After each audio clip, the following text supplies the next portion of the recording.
Hey, family, welcome back to Eyes on God. Here's a question for you.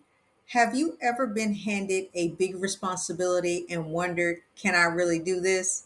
Taking on new roles, facing big challenges, or stepping into unfamiliar territory can feel intimidating. But guess what? You're not alone. Joshua, the mighty leader of Israel, stood at the edge of the promised land following after Moses, and God spoke these powerful words: Be strong and of good courage. Joshua had big shoes to fill, yet God was with him, and he's with you too. Let's dive into how Joshua led with faith and how we can too. Joshua's journey to leadership wasn't random, it was God ordained. After Moses passed, Joshua became the one chosen to lead the Israelites into the promised land. He had served faithfully under Moses for years. Now it was his time. But imagine the pressure. A whole nation was dependent on him. Battles lay ahead, and he needed courage, direction, and strength. And how did God respond?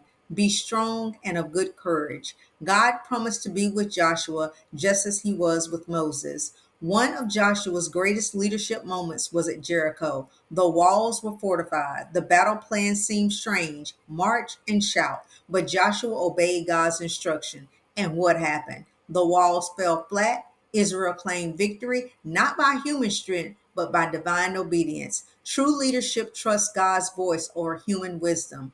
Joshua led not because he had all the answers, but because he obeyed the one that did.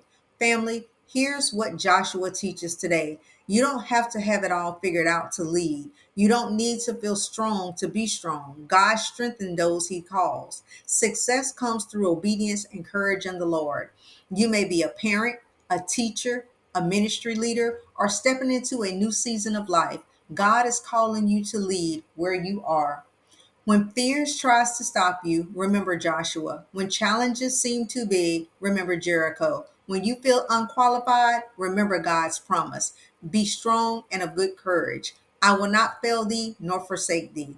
So today, step into your calling with courage. And don't forget, subscribe to Eyes on God right now for more faith building videos that will keep your heart and mind focused on His Word. Stay courageous, stay obedient, and always, always keep your eyes on God.